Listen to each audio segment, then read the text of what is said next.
Hello, how are you? Can you hear me? I can. Can you hear me? Yes, I can hear you.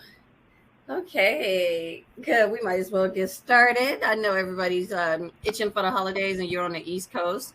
So, James, before we start with you, I'm just going to do a quick introduction of myself and then I'll bring you back on. And if it's okay, I'll just mute you and turn your video off for a second. But then as soon as I'm done, I'm going to grab you back, okay? 100%. All right, thank you. Okay, everybody, welcome to the Black Wealth Matters educational series. I'm Saria Rigo, the creator, and thank you guys. Happy holidays. It's the end of the year, and I think it's such a great time to really look at what you want to do for 2023 in terms of your activism. My thoughts, as always, if we all do a little bit, we can reach better goals and new heights just all by doing a little bit and supporting the leaders, whether it's your local politicians who you elected, your local activists in your community. But either way, we all got to do something. Nobody's going to save us, right?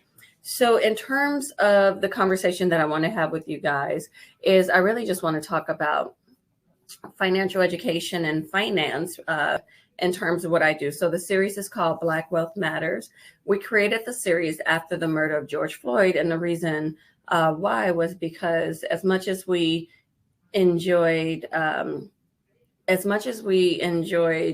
being out and being in the streets and being with people who had the same cause, we also knew that we had a different secret sauce that we could bring to the conversation. And our secret sauce was financial education. And what I did was I started delving more into history in terms of, the banking relationship with Black folks, slavery, capitalism, systemic racism, how excuse me, you guys, I have a little bit of cold. I'm getting over it.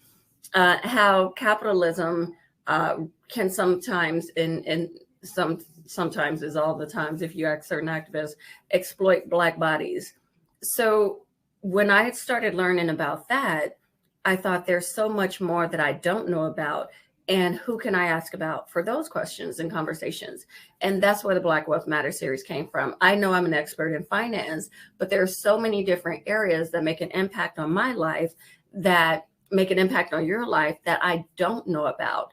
So what we've been doing for the last 2 years is having these educational conversations. Now, you guys, we really depend on the generosity of you guys to make sure that we're reaching bigger groups. We're going to start some new technology next year. We're going to play around and try a different platform, but we need it to be bigger, and better, because our series speakers are absolutely phenomenal. And it's a shame we don't have millions of people in our Zoom, and we should actually be somewhere on the channel. I mean, that's ambitious. I don't know, but y'all know what I mean. So let's talk about money. So in terms of the financial sector, it's really hard to have a presence in the financial sector when you're not represented in the financial sector. And what's going on right now is there are not a lot of Black folks in the financial sector. As a matter of fact, so little that when I Googled Black advisors through FINRA, there was no number. And I remember Dr. Maggie Cadet, she said there's 2% of Black doctors. She knew that number. That I can't confidently say what percentage there are of Black financial advisors because nothing comes up. But we all are working really hard to create different futures. So I just want to share a little bit about who we are and give you guys some financial strategies. But as I'm talking, the best thing you guys could do is have more conversations with me about this.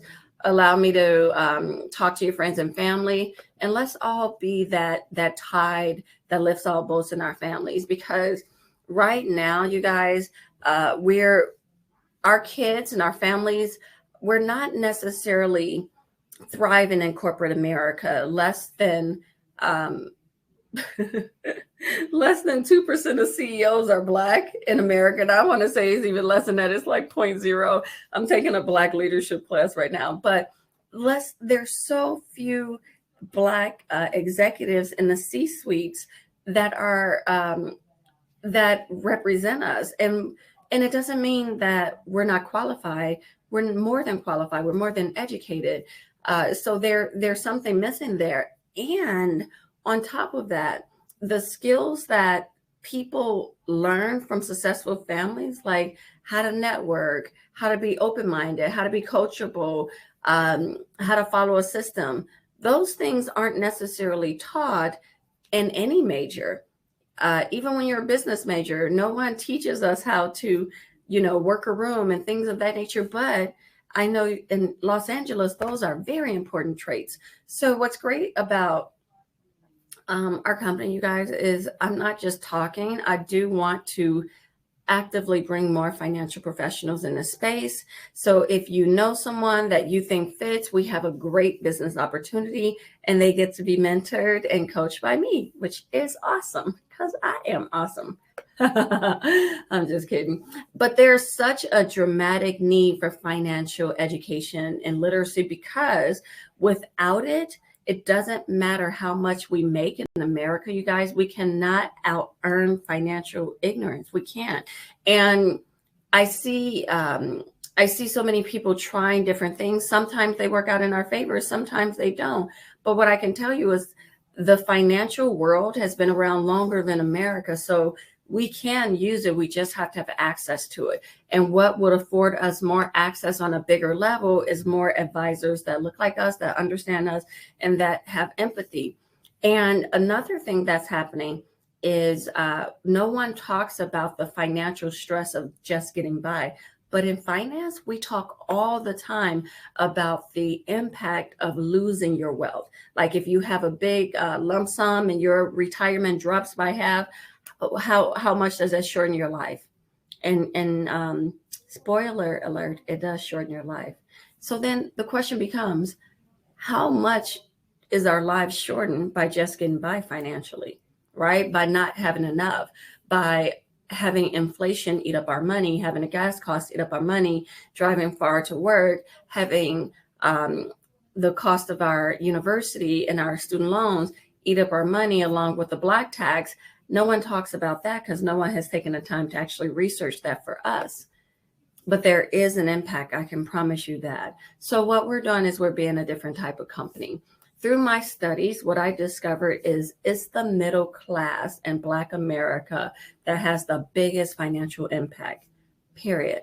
It's the middle class. So with that being said, my job as a activist is to strengthen the middle class. And my company, the company that I work with, World Financial Group, our entire focus is to strengthen the middle class. And we're redefining wealth and taking it to a more generational level. So for us, we don't believe that wealth is things, and it's not to luxury shame. If you work hard and you want nice things, get them, because so often people want to luxury shame. However, we want you to think of financial independence.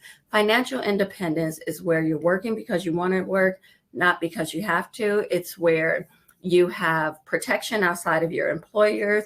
It's where you have long-term savings for your kids or the next generation or the next generation. And it's where you're living within your means. That's what we consider financial independence. So how we help families get to that is through education. We know that once we educate you, you're going to educate your family. Speaking of education, let's start here. So this one is my favorite. This is called the Rule of 72. The Rule of 72 says that if you take 72, you divide it by the interest rate. I'm just going to use 2%. You divide it by the interest rate of whatever your investment is getting. Let's say the bank is giving you 2%. It's going to give you a number. The number represents approximately how many years it takes for your money to double. So if today we have $10,000, in 35 years, we have $19,000, and then 70 years, we have $39,000. That's not a lot. And if you go up to 6% interest, then our money's going to double every 12 years. So in 48 years from that $10,000, we'll have 163. So then the question becomes, where can we make our money double? Because on the other side of the equation, the Rule of 72 works aggressively towards our debt. So we have car loans that are about 12%, credit cards 25%, student loans 6%, mortgages anywhere from 3 to 5% right now. So we're getting to the point where if people stop working and they haven't really made their money make money, they won't actually be able to stop working because everything would just kind of go falling on them like an avalanche. And being Black, and the way the systemic racism works is it attacks our pocketbooks, because when we're less affluent, we're more vulnerable, right? And that it works in so many different levels. We heard about it from the medical industry to the policing industry, and I'm just talking about in a series, to the political system. When we're more poor, we're more vulnerable, right? There are people that are in jail just because they can't afford bail, right? And we know how our police system works. So what that creates sometimes is the desire to save later. Let me save when the kids are out of school. Let me save when holidays are over, when my 50th birthday happens, da, da, da, da. But there's an impact to waiting. So in this situation, you guys, we have two people. We have a 30-year-old and a 40-year-old. They both only save for 25 years. The 30-year-old is able to stop 10 years before the 40-year-old, but the 40-year-old starts 10 years after.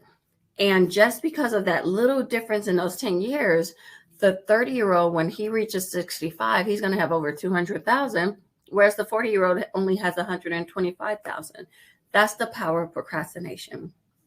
But my favorite is, and before I kind of skip over that, the reality is, if there's ever a reason to procrastinate, we know that we probably have the reasons to procrastinate and wait and have considerations because we have other things to do.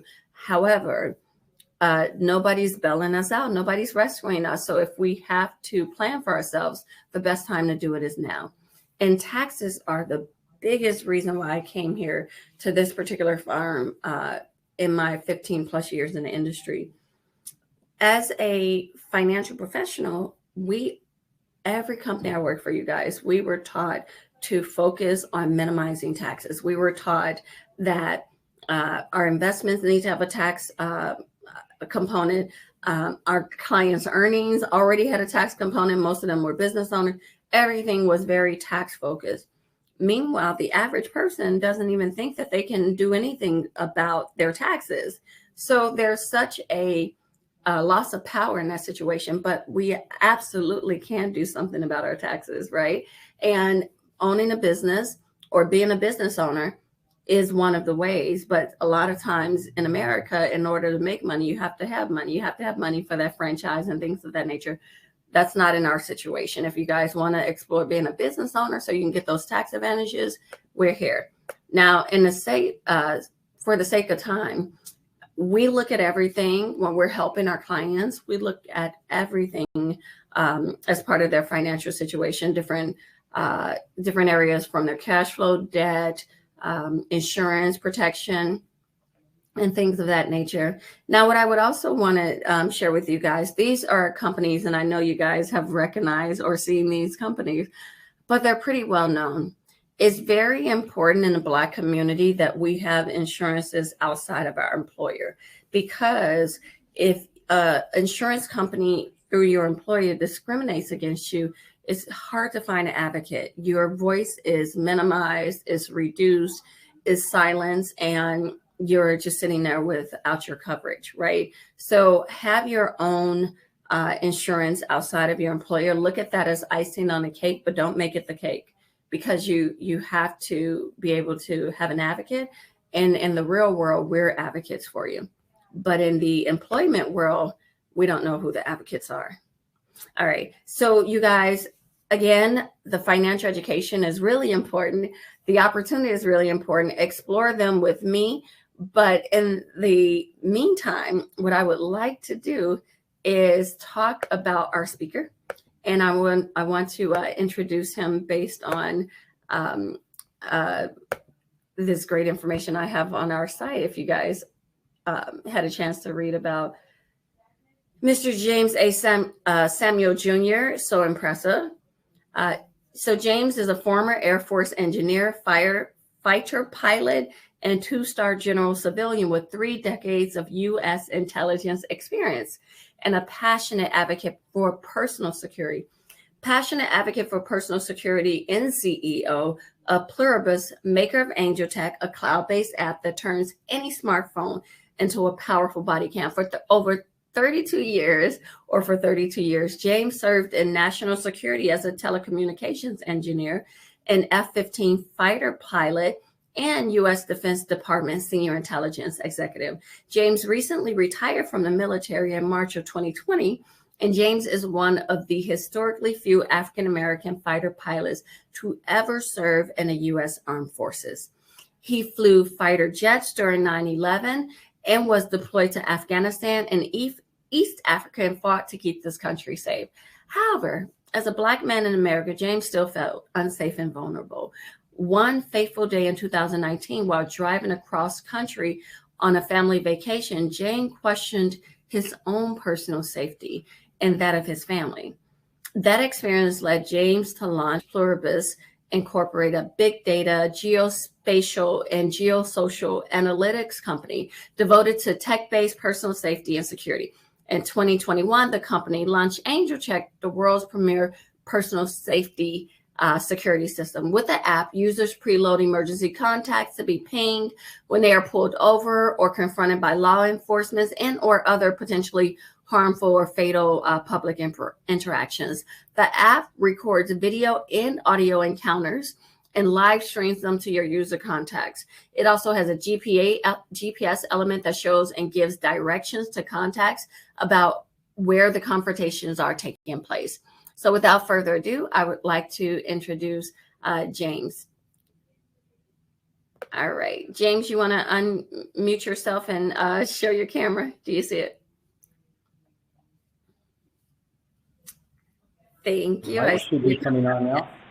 Can you yep, hear, can you hear me? Can you see me? Yep. Okay, I don't see myself yet, but that's okay. But Saria, thank you. That was a fantastic introduction. You know, when people read your bio, sometimes like, wow, is that me? Did I do that? Really?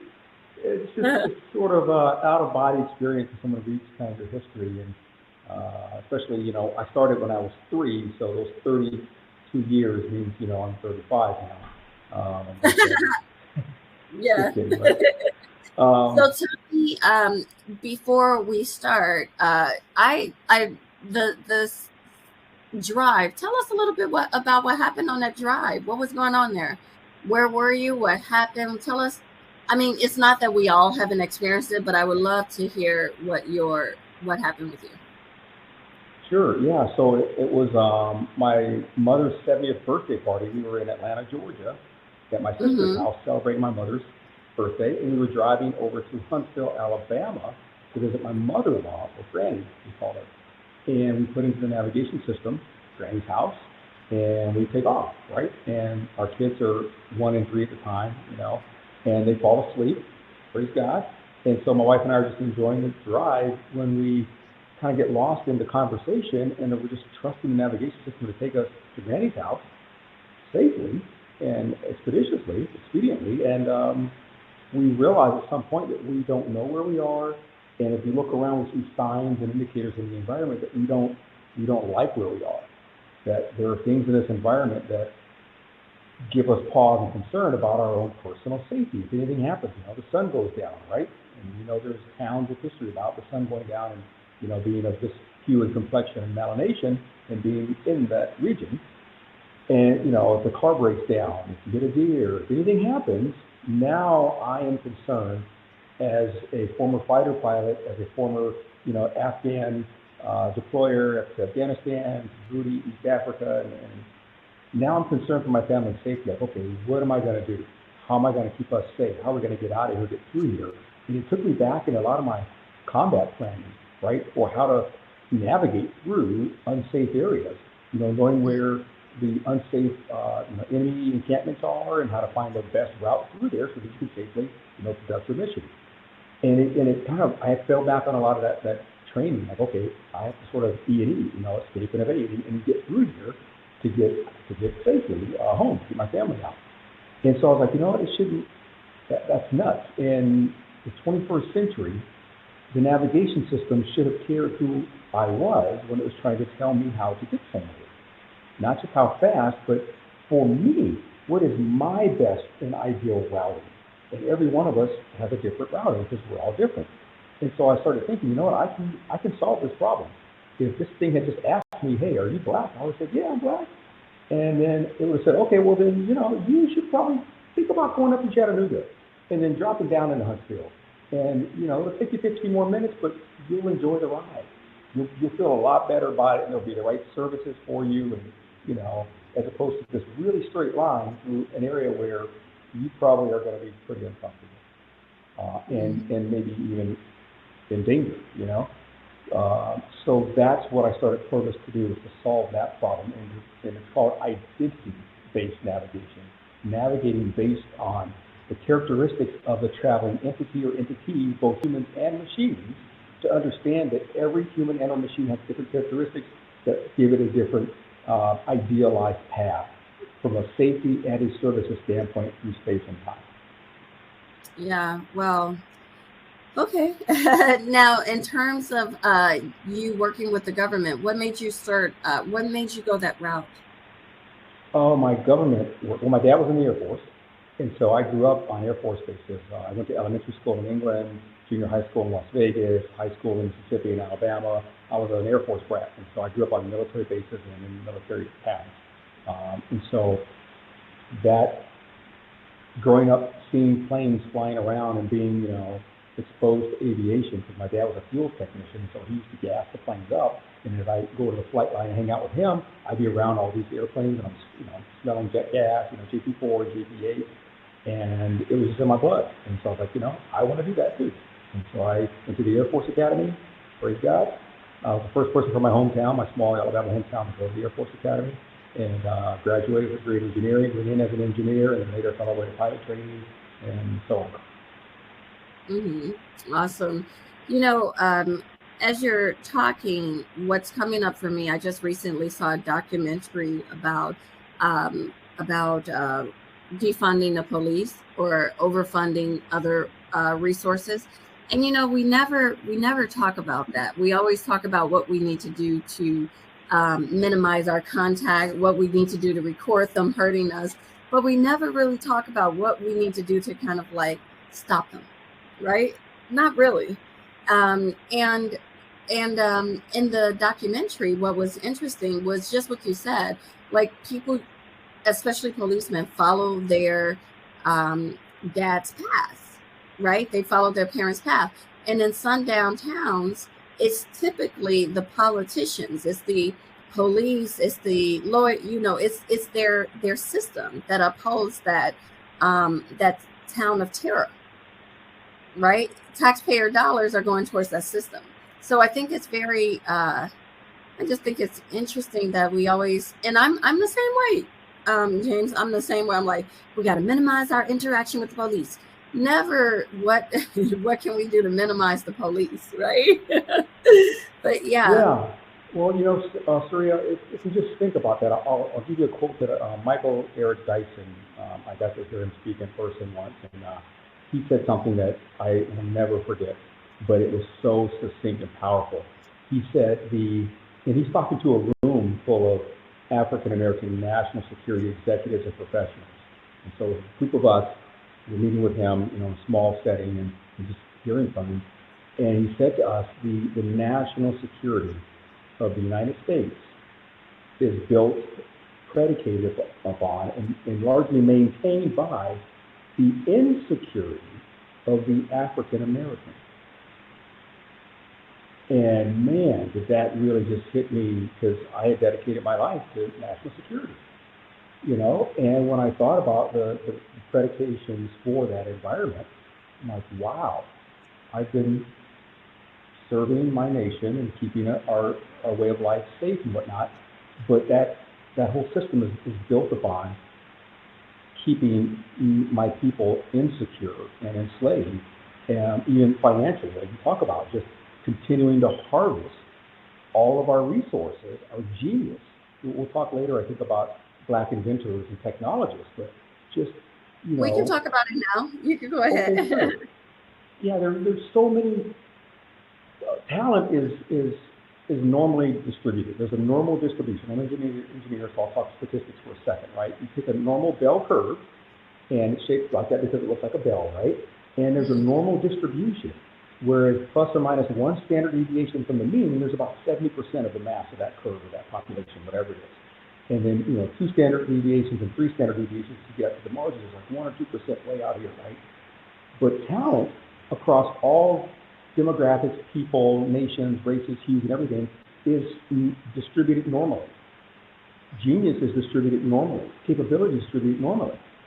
Just, by our creator.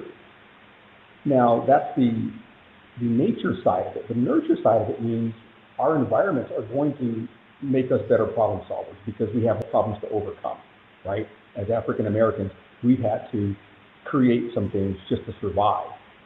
And so the nurture side of it versus the nature side means on top of that normal distribution, we're going to be extra good at solving problems because we have more problems to solve just based on environment, right? But the nation, our country, has benefited from our talents and our, not just our labor, but also our ingenuity the whole time. You read books about planters, tobacco planters and cotton planters and sugarcane planters in the South, even in the Caribbean islands. There was usually that one senior, if you will, experienced slave who had all that almanac, all that planting knowledge, all that crop rotation knowledge, knew exactly how to get the maximum yield out of that ground and out of that crop, and how to harvest it, how to weigh those bales of cotton to within a few pounds, precisely without any scales. The genius and the stored up knowledge passed generationally through these slaves was in us.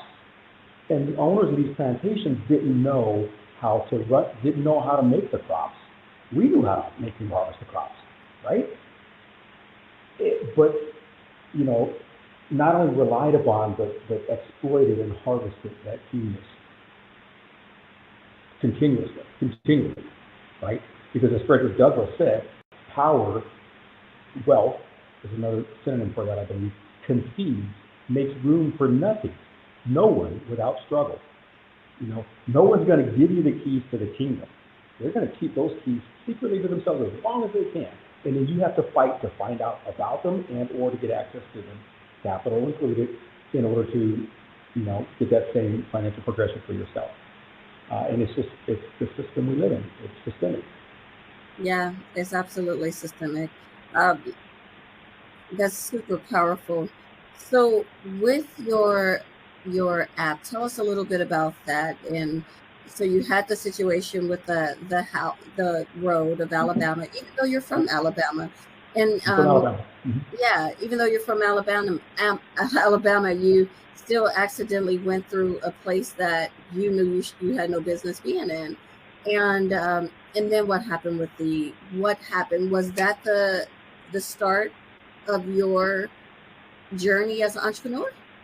Yeah, it was. But let me just touch on something you said, Surya, for a second there. You said something really powerful in passing that I want to make sure people don't miss. You said, even though I was from Alabama, I still didn't know there were some places I didn't have any business being, right? And think about that. If you're from a small little town, you know what's on the other side of the tracks. You know the time of the day, that certain street's going to get hot, or that corner's going to happen. You know all that information, and it's all within you. But if somebody comes driving through there that's not from there, they have no idea of all that corporate knowledge about safety in that space for you or for whomever. My company, hang on, my lights are out. Let me back up. This is a real backdrop. I'm actually standing in this place. This is not a fake backdrop. This is our lobby of our headquarters here outside of Washington, D.C. It's beautiful. Thank you. Yeah, and there's bikes over here. Take bike go first thing. But we are developing a system of systems, an ecosystem to gather all of that personal knowledge from each person in that area and then make it available to everyone so that when you're passing through anywhere, you have advantage of that local body of knowledge as if you live there. So without ever having been there before, where you should or should not be. You know, you don't have to be a local to know that if you're using our technology as we're building it out. That's where we're going. That's kind of the world we're building, right? It's powerful on so many levels for every person, and then machines coming along too. But then a component of that is ANJEL Tech, and that's the app that's out right now. And we, like you mentioned George Floyd earlier, we developed ANJEL Tech as a result of, it was already in work before George Floyd happened in May in 2020. But then when George Floyd happened, we accelerated it. We took it out of this larger thing we're building about identity-based navigation, and we made its own separate standalone product, and we put it in the App Store within about 100 days because we knew the world needed to have that technology, that live streaming, geolocated notification system now. And so that's how ANJEL Tech became available now, while we're still building on our larger platform. Mm-hmm. Okay, got it. And what's your, I want to ask you what's your ultimate goal, but I also want to just talk about that because, you know, Ahmaud Arbery, if that situation wasn't recorded, I don't know if that guy, I don't know if they would have went into jail. I'm very confident they would not have, as a matter of fact. And the interesting thing was it was recorded by someone in the murdering posse, right? And he was so convinced that what he was doing was right that he wanted to record it. That's how interesting and how brainwashed people are in America to hate Black folks, right? And I'm using strong words, and I don't know how to shy away from them right now because I just want to get to the point.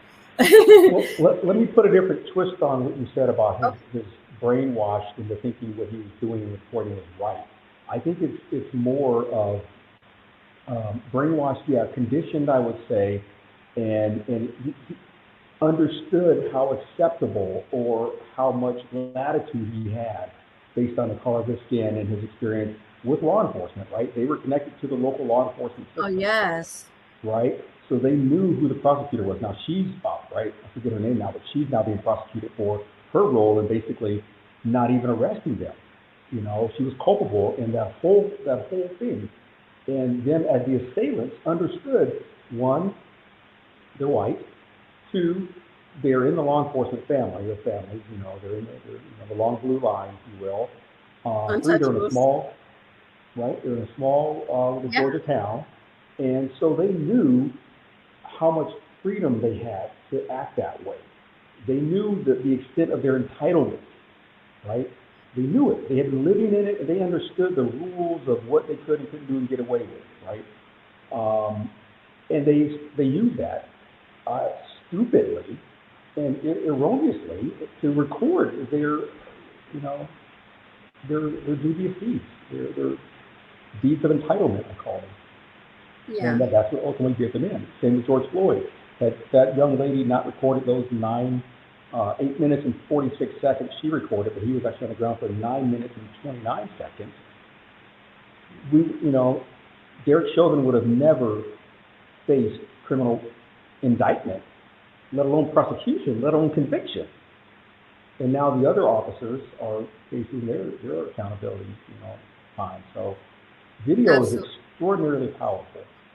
No, and it's very powerful, and then it's also still ignored. But I think that's going to change with our political systems changing, which is why it's so important that everyone votes, because we're getting a lot of new politicians that think like me and are passionate and are going out. I've interviewed several of them on our platform, and they are little quiet juggernauts. They're just going through, changing up their whole landscape. The other thing that I wanted to bring up is the lack of knowledge around what's safe, right? And I'm noticing my generation, we're in our 40s, we're 50, we're the same generation, you and I, and some of our kids are privileged. They're Black privileged kids, right? and they don't understand that America lies about its past, so they take it as the truth, right? They don't they don't understand any of what we've come to understand. And because I think my friends in particular, because my friends really want to keep their kids safe mentally, they don't want them to have the trauma of being Black. They don't quite let them know that they're Black. and as a result, these kids end up putting themselves into spaces that aren't safe, and we had a situation in Illinois. I went to a school called Bradley University, and I don't know what happened. None of us do, but the long and short of it is a young man was lynched, and he went into one of the little neighboring sundown towns, and he just never came back. And he was a pre-med major, and they cut off his jaw, they took all his internal organs, they flayed his penis, they just tortured him. And I'm from I went to school in that same area, and I couldn't understand why he didn't know not to go there. I didn't understand it for the life of me. And I see that more, like even with Brittany Griner. I've been to Russia. I was so happy I got out of Russia. And I'm like, why doesn't she know not to be in Russia? How does she not know to be in Russia? Well, I think she played sports there. I think she was on like a Russian national pickup team. I mean, she would go there in the off season, right? Russia is a dangerous place for everybody. When I was there, the joke was the most expanding career was hitman.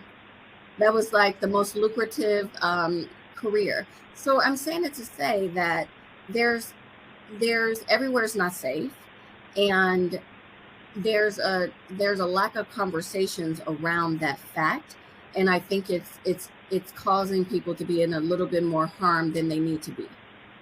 That's what I'm saying. Yeah, no, I agree, Surya, on so many levels. One of the things our technology will do as we're building it out, that we're planning for, and we have provisional patents for this, and we're about to get our first utility patent here in the next 30 days. We just got a notice of allowance for the U.S. Patent and Trademark Office for our first patent, so that's going to come out within the issue. Congratulations. Thank you. It's coming out. So yeah, we're protecting our intellectual property, right? One of the things our platform is designed to do is to help educate people to know what's in their environment that's for them and what's in their environment that may be against them based on who they are and based on where they are, right? So for example, let's say you're of Native American persuasion or history, indigenous, people, and you're traveling through Oklahoma or some other, just about named anywhere in the United States now, in most of South Dakota, Florida. And there is a lot of history, African American history as well around us as African Americans that we just don't know. We're actually in a place where this historic event happened that's important to us. And we just passed by it because it wasn't marked, or it was, the history of that place was suppressed. We're going to bring all that up so that we make maps that actually show the history of cultures. So you're passing through that culture, you're going to know I'm next to a key historic, marker that happened here. And it may not be, they may not have erected one of those historic marker places, but we're going to say, no, on this spot, on this day, in your culture or community, this thing happened that you should know about. Don't go past here without understanding where you are, right? And then there's blackfacts.com. Ken Granderson and his team there, so I'll just give a shout out to blackfacts.com. That is a Black Wikipedia site, essentially, for Black history. And it helps us understand all these Black facts. And you're going to harvest that data and information set and others like it to create these maps that help people understand where they are based on who they are and what's for them and then what may be important to them that they just don't know about. Because, you have to sit at your grandmother, your grandfather, your granduncles, your aunties and uncles' knees to have them pass these stories down and down and down and down to you, right? So you know your history, right? Like you're talking about. And we didn't do it. we're missing that for lots of different reasons. So that history is getting lost. We're going to resurrect a lot of that in our technology. But I want to also key in on what you said about, I want to talk about the word mythology. there's a fantastic book called *Sapiens*. It's by Uh-huh. Yuval Harari, and Mm-hmm. *Sapiens* gives a great history of humanity, from chemistry to biology to humanity to culture. It's fantastic. Called *Sapiens*, and there's a key, and there's a key term called mythology. So we live. Here are the mythologies, right? Constitutions are mythologies. It's a construct that people create. They give power to it in order to help them get along better, right? And if you want to lead a group of people in a mass movement, you individually can only lead up to about 140 people based on your ability to connect with those people enough to know what they're going to do and how they're going to think and that they're going to move together cooperatively.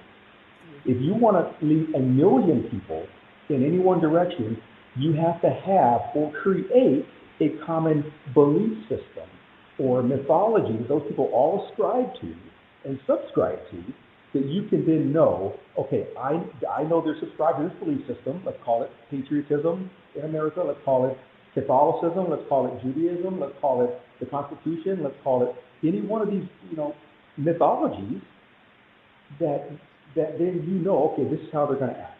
And I can just say this one word that's in this larger mythological construct, and they're all going to hear this, and they're going to think this, and they're going to do this, and we're all going to move in the same direction.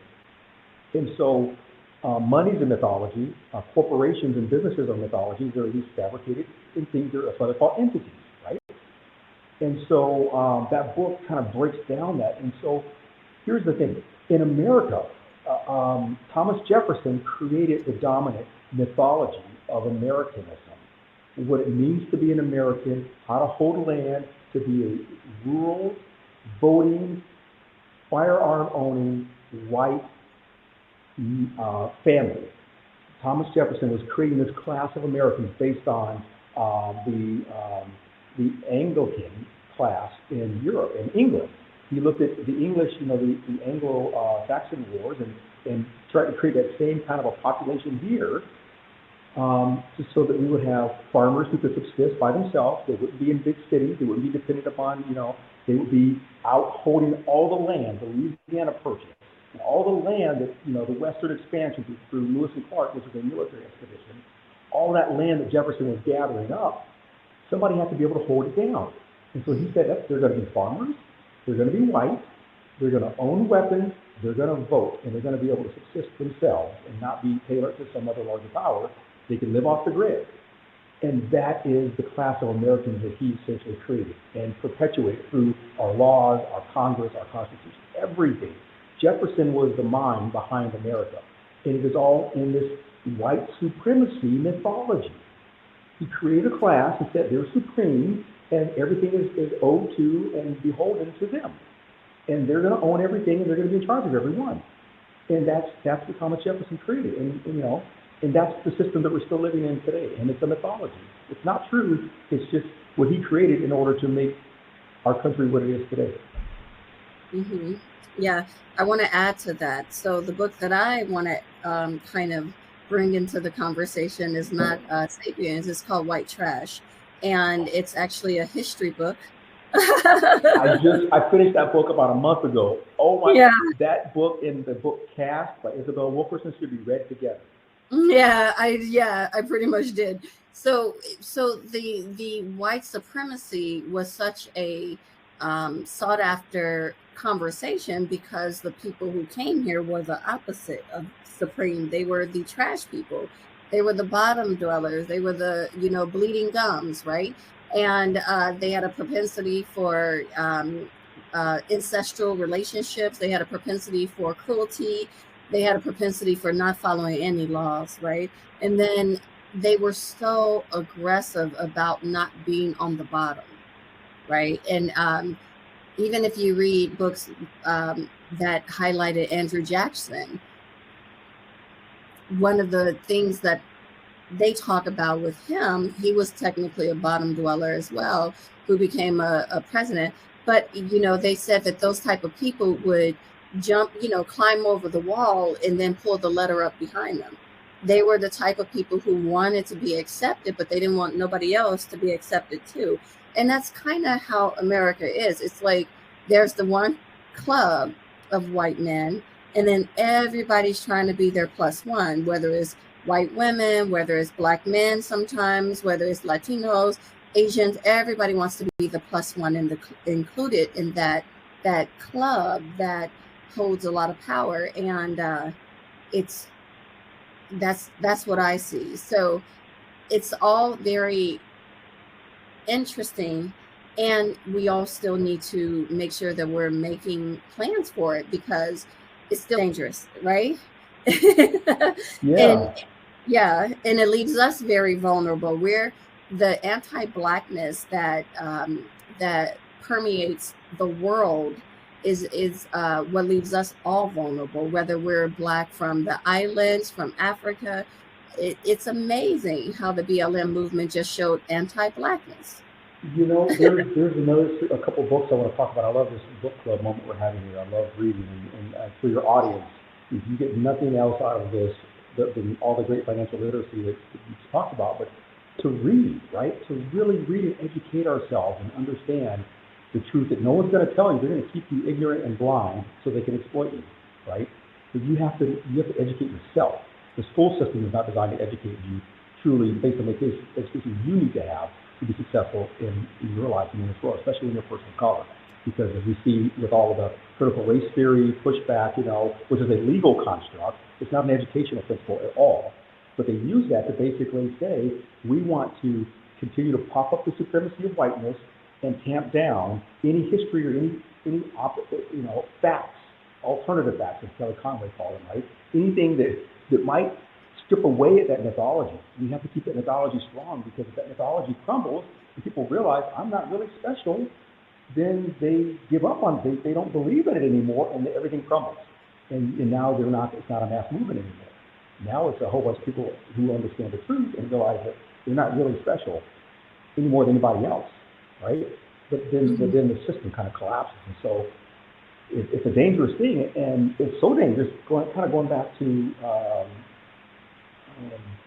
Michael Eric Dyson's statement that Hoover understood this about the civil rights movement in the 60s, right? The 50s and 60s, said, okay, the Black Panther Party, we can't have them, we can't have Dr. King, we can't have Medgar Evers, we can't have all these people freeing everybody's minds. So we have to kill them before they kill the mythology, before they expose the truth to the world.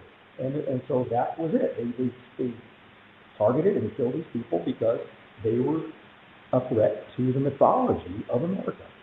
One of our speakers was actually one of the first Black CIA agents, and he actually saw the files that were kept by COINTEL, and the file on Martin Luther King, and how it was just huge. He said it was the biggest file for that man to be as young as he was, and Hoover was just obsessed with white supremacy and really destroying Black leaders. But to me, the game hasn't changed. It's just got quieter, right? It's this, like, nothing has. That's the thing with history. There's a very strong movement to not teach us history. I'm flabbergasted by how little I know about Black history in America. That's why I'm such an avid reader. That's why I do this series, because I'm like, I know nothing. Why don't I know more? Right? And that's the problem. We don't know, and it just weakens us, and it confuses us, and all of that. Let me give you two other books, or we could just start going through a series of books that everybody needs to read. But one is, and it's about 50 years old. 50, in the 70s. Yeah, it's about 50 years old. And Angela Davis did the foreword for it, and it's called How Europe Underdeveloped Africa. Mm-hmm. It is a well-researched piece. When you look at the pedagogy and the research behind it, you'll see that it is a very well-researched and put together book. It's called How Europe Underdeveloped Africa, and Angela Davis does the foreword to it back in 1972. I think it's published. Mm-hmm. Mm-hmm.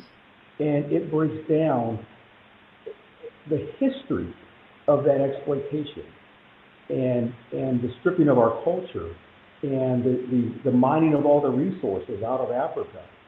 And there's in this book, and there's another book, I think it's this one, that finally helped me understand there's three different kind of layers of humanity that we go through. Communalism, where everyone is kind of sharing property and we're living off the land and whatnot. And then feudalism, where you have to have these lords kind of provide you protection from these roving bandits.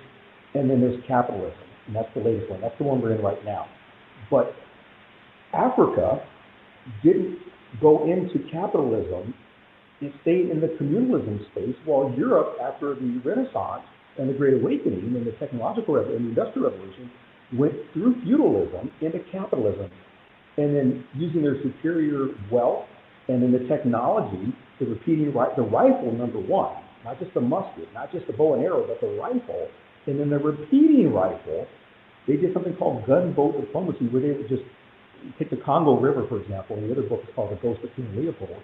And it's about the Belgian Congo and how King Leopold killed like 8 million Africans. He killed more than Hitler, but we don't talk about him. We don't talk about any of it. Right? He's extracting the rubber from the trees and cutting off people's hands, the wives' hands, in order to get the husbands to bring back the allotment of rubber they needed to meet their quotas, and the children's hands. And that's why you see these chocolate hands in Belgium that are sold. It's in history of all the black hands that were cut off if the man didn't bring back enough rubber from the rubber tree extraction to feed Europe's desire for rubber. As the bicycle and the automobile were kicking off, Belgium was the place, the Congo was the place, and Belgium owned, if you will, a colony there. By hook and crook, they got it, by the way, in the Congo. And so they would, Henry Morton Stanley, an explorer, went up the Congo River from the west side of Africa and basically mapped out the Congo, how it went into the heart of the dark continent, because not wasn't known about it, not just the colored people there, but into the center. It was unmapped, it was unknown, and he found Dr. Livingston, who had been gone, so I told the whole Dr. Livingston, I presume, because Dr. Livingston had been missing, another explorer. But Henry Morton Stanley would take his boat and go up the river, and as these African tribesmen would come out with bows and arrows, he would just sit there with a rifle and a repeating rifle and a machine gun and just decimate them without even getting out of his boat. And so he had technology that was sufficiently advanced that he could go in and just take over an entire town or region, one versus 1,000. And that's what capitalism did, is it gave that kind of extra power and knowledge, wealth, and resources to then exploit and decimate communities that were still in a communalism stage. And they hadn't even gone to feudalism, let alone capitalism. And so capitalists worldwide, Western Europe and others, sought to keep Africa in a communal state, not allow Africa to develop into the capitalist world, not to use their own resources to become wealthy, more wealthy than anyone else. And that's still going on today. In fact, today, there's two different types of countries in Africa. You're either an Anglophone or an Anglophone or a Francophone, English-speaking or French-speaking. For all the Francophone countries, those countries that were former French colonies on the continent of Africa, their financial system still goes through Paris today. All those countries, the Fed, the Federal Reserve, if you will, for that financial system, for all those Francophone countries, still runs through Paris. Paris still controls the financial systems of all the French-speaking countries on the continent of Africa. So read those books. It's all in there and more, but it's baked in globally. Yeah, I do see America as being so the thing with America that's a little different for me than anywhere else, because I don't study anywhere else, is that we're new. We're still a new country, right? And I think the game of America is pretending that we're old money when we're really new money. And because we're so new, we're malleable. We're still flexible. We're still able to be changed, and we're able to be changed. And that's why I think it's really important that as Black folks, we have all hands on deck, because when we move as a wave, sometimes people are like, we're not monochromatic. We're not, but as a political system, we have to be, because that's the only way that we're going to get the activity. We have to be one fist. And Black women, we're good at that. We fall in line with each other in 5 seconds. And Black men do for the most part as well. but it's important that we really focus on changing this country, because we can, and we have. That's what makes it so desirable to immigrants, right? It's because of the changes that our grandparents have made. Martin Luther King would still be alive, right? And so that's why I'm saying America's not that old. America's not that old No, by it any is. stretch of the imagination. It's pretty young. I forget how old Martin Luther King Jr., Dr. Martin, Reverend Dr. Martin Luther King Jr. would be today, but he'd be in his either late 80s or early 90s. You know, he'd be just like the lady who identified and led to the killing of Emmett Till, Carolyn Bryant, I think the name is. You know, she's still alive and living. You know, I forget where, you can Google it. You know, we found her. Yeah, they don't want her to go to jail. They're so cute. Right. Right? And there's a great movie out by Keith Beauchamp, I think was the producer. It's called Till. It's fantastic. I highly recommend that to everyone to go check it out. What is it? It's called Till. Like oh yeah, Martin Luther King. Till, yes.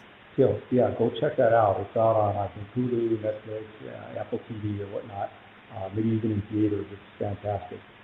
But yeah, it's America, and I went to elementary school in England, like I mentioned, you know, so first to fifth grade in England. My dad was stationed over there.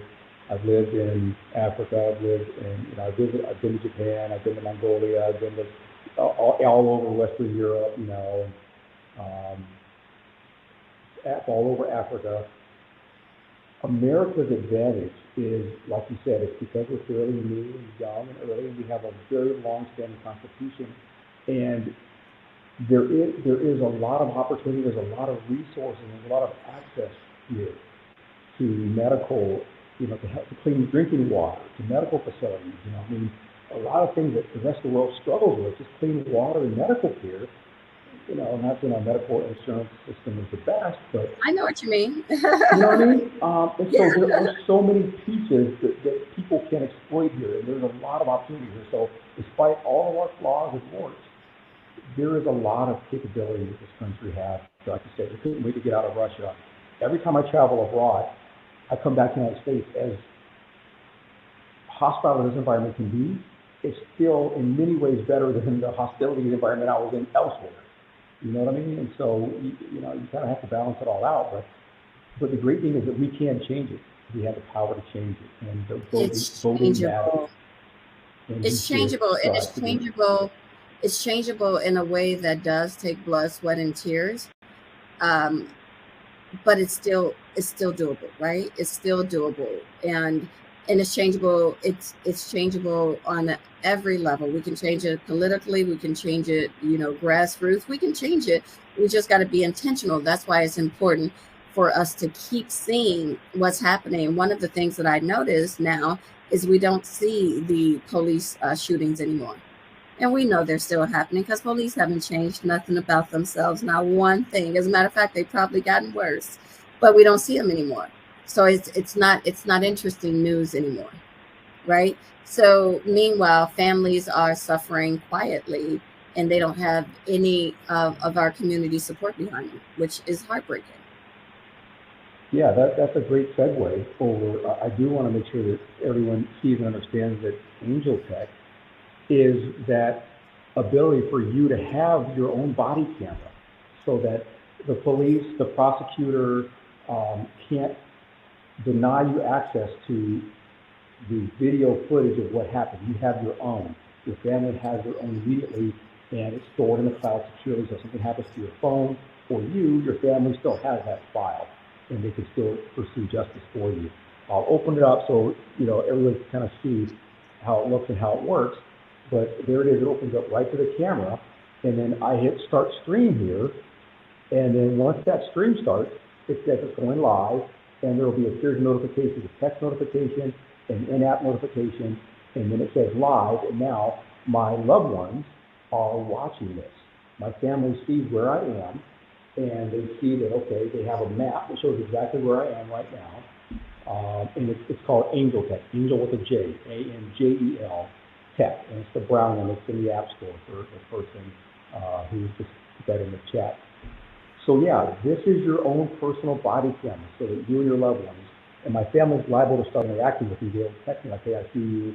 I know where you are." Because they're watching this live right now. This is my own live stream. So I will stop that. Or there's a siren, in case you need to let it, draw attention to yourself, like, "Hey, Yeah. what's going on?" Wow. So I'm going to stop this. But that all just went up to the cloud, and then it broadcasts back out to my loved ones.